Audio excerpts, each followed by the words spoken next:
are David's caregivers at Cloverleaf Terrace, and to those caregivers who couldn't be here today. Our family, Mom and Dad, Linda and Roger, Leonard, Karen, and Brian, David, Gary, Paul. This is a breakdown when we talk about our family and growing up. There were 10 of us kids in total, but 2 of them never came home from the hospital with Mom and Dad. Growing up in a large family, some of you all missed it. We have stories and we have memories that were made and usually involved 1 or 2 or 3 of us or more. As I said, our family started out with Linda and Roger, then Leonard, Karen, Brian, and David, Gary, and Paul. We are now down 1 George. Mom and Dad had called all of us George before they needed a name for a new beagle puppy. Mom said, we're naming a new puppy George, so that we stopped calling the kids George. It worked. David was child number 7. He arrived February 27, 1969 at 4:02 in the afternoon, just a few blocks from here over at the Tigerton Hospital. A bigger baby weighing in at 9 pounds 4 ounces. I can remember that day when it was go time for Mom. Mom called a neighbor lady, Marion Menke, to come over and help her as I had to get on the school bus. Marion was there and Mom crawled into the back of the red station wagon. Linda remembers the day when Mom and David, she thinks it was David, came home from the hospital. Might have been a Saturday as Uncle Bill and Aunt Caroline were there visiting. And Caroline was going to help her make supper. Linda had cut up 2 chickens, browned them, and put them in a Dutch oven. Then later, using the drippings to make the gravy. She had Aunt Caroline peel potatoes, as Linda hates peeling potatoes. Aunt Caroline was impressed that Linda had made supper. The hospital bill for David, $296.50. After the insurance, $51.50. So when a loved one passes, family and friends respond with something, remember the memories, or something to that effect. We have memories. I know, as I started recording them and compiled a book. The book is over 1,300 pages with more recent life events being added. Mom told me I shouldn't stop writing. It is everything from soup to nuts in it. Baby pictures to first communion, sports in high school, first cars, shooting our first deer, weddings, births, genealogy. This project was started thanks to Linda, and I quote, "You have the pictures, the memories, the smarts, and the computer skills to do this. And out of all of us kids, you should do this." I gave it a lot of thought and considered many different angles of how to approach this project. The book is not grammatically correct by any means. I wrote out the stories based on our memories as told to me with the words spoken. I intentionally did not correct word usage as that would take away from the story. It has pictures and sometimes documentation that went with the story. Mom was alive when I started, so there was input from Mom and all of us kids. I didn't record a starting date. Hindsight tells me I should have. Life moves on, and those precious memories may have been forgotten, but some of these are gold. I went through the book in search of stories to write this eulogy. I asked questions and got many answers. David's favorite food, pork chops, apple pie. His favorite flower, the red rose. Favorite Christmas cookie cutout shape, all of them. Favorite kind of cookie, anything without raisins. Ice cream flavor, chocolate, vanilla with the candy toppings, or chocolate syrup. Which led me to ask, how do you eat an ice cream cone? Round and round or up and down? David answered, round and round, take the top off. A story from Linda. She thinks it was Dad who was dishing up ice cream one time, and he asked one of the little guys, David, Harry, or Paul, if they wanted an ice cream cone. They had answered yes, so Dad had handed them an empty cone. Everyone laughed except the one that got the empty cone. Mom and Dad didn't show favoritism. Santa brought us the same age-appropriate gifts and the same Easter candy in our Easter baskets. As a big family, how did we get around with only a running pickup truck? Dad had a 1968 Chevy pickup truck with a topper. We fit. It wasn't unusual for all of us to load up in the cab and go to church every Sunday. Dad drove. Next to him was either Linda or Roger, holding Brian or David, and Mom by the other door with the baby on her lap. Gary was the baby then. Leonard and myself sat curled up at Mom's feet on the floor. And soon this too was too small. Dad put an old car seat in the back of the truck, up next to the cab, so us older kids rode back there. And that's how we went places. If it was going to be cold, we had blankets to cover up with. We did what we had to do. Many years ago, I was talking with our cousin Cindy Lensner Fuller, and I asked her if she remembered us making trips to her mom and dad's, which is Aunt Pearl and Uncle Ralph's farm. And she says, oh yeah, you guys rode in the back of that truck lots of times to come see us. Mom said that none of us got in trouble alone. We always had an accomplice. In the winter, while building Linda and Bill's house, the adults were putting up sheetrock. There was a loud crash. The sheetrock had been leaning up against the wall in the living room. David, Gary, and Paul were running around chasing each other when the pile slid down. David just happened to be the one under it, pinning his leg. Dad and Bill lifted the sheetrock off of him. We had plenty of games and things to do, including chores. David's main chore was to carry firewood up from the basement and later feed hay to the cows in the barn.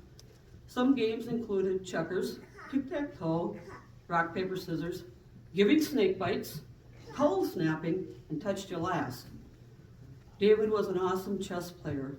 He had mastered the strategy to put his opponents in checkmate. In the category in my book on things our mother would say, David's memory was go outside and play. Somebody was playing ball in the living room and broke the big window. We also made stick ponies by adding a piece of barn twine to one end of the stick to make the reins and gallop around the yard playing. We played lots of games of baseball 500. Dad even took his turn at bat. We also went to the woods and got a good willow twig to make a bow and cattails to use as arrows. One afternoon, Mom and Dad were in Crandon, leaving Linda and Roger in charge. Leonard, Brian, and I were playing in the haymow. Brian fell, breaking his leg. David remembers having to stay in the house, that he couldn't see the trauma of that incident. David took ownership of putting a scar on Paul's nose. David hit Paul with the end of a garden hose, but he didn't remember why he upset Paul, causing him to hit Paul. Paul said, I don't remember who was swinging the hose, but they were whipping around in the air like a cowboy with a lasso. And I walked into it. David was thinking he was about 10 at the time, and Paul says he was young, so that would put Paul at 6 or 7. While we're discussing a water hose, yes, we all drank right from the end of the water hose, and we'd also catch water in our hands and drink it that way. A memory was told to me in March 2015. David told me of the time that Paul freaked out over a mouse. It was back when David, Gary, and Paul would work on the junk cars that were down in the woods. David thinks Paul was about 7 or 8 years old, and a mouse ran up his pant leg. Paul started jumping around, yelling and screaming in excitement, and grabbing himself. Just like that, he unzipped and dropped his pants, David says. By that time, I was laughing so hard, I never did see the mouse. Paul did, however, catch and kill the mouse after he got done grabbing himself. As David retold this incident, he started laughing all over again. Getting to some school memories, first of all, Linda started kindergarten when I was born. When I was in kindergarten, David was born. As a whole, we occupied the Tigerton school system from August 1963 to 1990. David had a woodworking class where he built a cabinet to hold some of Mom's bell collection. He then built another one for Roger to use as a gun case. David's senior spotlight in a newspaper was titled, Mr. Outdoorsman. The first line read, good things come to those who work for them. This was used inside of David's memorial card. David's first car was Jack Lensner's 1974 Monte Carlo. This was the car that he hit a deer with, causing it to roll and totaling it. This happened on November 11, 1988, the night before my first wedding. Back when David was 17, he had a Camaro Z28. This was the fastest car in Tigerton, according to Leonard. One night he called Leonard from the Tigerton stand to help him because his car was acting up. They started it up and headed for home. Shortly after, the car started hitting on 7 cylinders, then 6, and then 4. They were halfway up the driveway when it cut down to firing on 3 cylinders, then 1, and then the car died. They sat there, the car was stalled. David rebuilt the motor at least 3 more times and continued to drive it before it was parked years later. Gary's first car was a 1977 Chevy Nova, 2-door, hardtop. It was blue, then he painted it black. About once a month, he'd blow the motor and have to drop it out and put in a new one. David and I got pretty good at changing out a motor. It would only take us about 4 hours from start to finish. Mom then added, Dad and I too also got pretty good fast at changing the motor in a car. Kitty Jensen, a friend of the family, passed away. Her funeral was November 26, 2019. After the service, Robin Volmer Brevard, Linda and I reminisced. She told Linda and I that her friend, David Garton, told her on many occasions that there was one brother who he could never outrun or beat. That would be our brother David. Robin recalled how us kids would get off the bus and run to the house every day. It was good exercise. I told her how in the morning my brothers would sleep until the bus was at the end of the driveway, then run to catch it. All I know is David Garton talked about one of the Eckardt brothers a lot and how he could never outrun him. I sent Robin a message on Facebook making her aware of David's passing. My last line read, David Eckardt beat him once again. One day David was bow hunting. There was a deer coming towards him. He took aim and shot. The arrow hit a couple of twigs and deflected the arrow, hitting the deer in the head, killing it anyway. Roger recalled the story. We were all sitting in the house, having a lunch break during gun season, when David came in the house with his head down and feeling bad. David told Roger, you're going to be mad at me. I'm sorry. I shot your deer decoy. I'm not going to tell you how many times I shot, but I only hit it once. David had emptied his gun and reloaded. Leonard, too, had eyed up that deer decoy a few times. Carlene reminded Roger that he, too, would be caught off guard with that decoy. This was in the late 1980s. Gary claims that all of the boys did double takes on Roger's decoy. Another story, David and Leonard were drivers on a deer drive. David shot a big doe that was coming at him. David yelled, I got it, I got it. Keep on going. David knew where it was as he could see it. When the drive was over, they went back to get the deer. David didn't have time to aim and had taken a fast hip shot at the deer. The deer landed hanging up in the crotch of a tree, about 4 feet off the ground. David and Dad went fishing by Mom's trout fishing hole. David crawled down closer on a rock and fell in. Dad had grabbed him by the back of the shirt and he came flying out as fast as he fell in. David went ice fishing a lot in Gresham on the Red River above the dam. One day he landed a 24-inch largemouth bass in an 8-inch hole. Without thinking, he thrust his hand down the hole and landed with his chest on the ice while trying to grab that bass. He had the fish hooked, but it got wedged in the hole and the back fin broke off. He got the fin even though he had ripped the hook out of its mouth. Paul tells of the day while ice fishing, a bald eagle landed close to him. Paul started tossing minnows at it, and the eagle kept eating and hopping closer to him. Paul took notice of the size of the talons, which were about 4 inches long. The eagle picked up each minnow, put it in his mouth, tipped its head back, and jerked to swallow 2 or 3 times, then looked for the next one. Paul kept feeding it minnows and got it about 10 feet away from him before David opened the ice shack door and yelled to Paul, "Stop feeding that bird my minnows." Yet Paul, Toss another one right from the minnow bucket. David, Gary, and Paul usually went ice fishing every week. Bill took them where they were younger and taught them the ropes. Eventually they went on their own. David, Gary, and Paul all had all fished the same area on the lake, and they all had their own ice shacks. In David's earlier years, he sustained several injuries. One time, David was getting off the school bus. He fell on glare ice, cracked, and chipped his elbow. Another time, Brian hit a ball, and David tried to catch it. He broke the tall man's knuckle on his right hand. On another occasion, he broke the arch in his right foot when a piece of heavy metal tipped over and fell on his foot when he was trying to move a chair. This occurred before he got diagnosed with MS.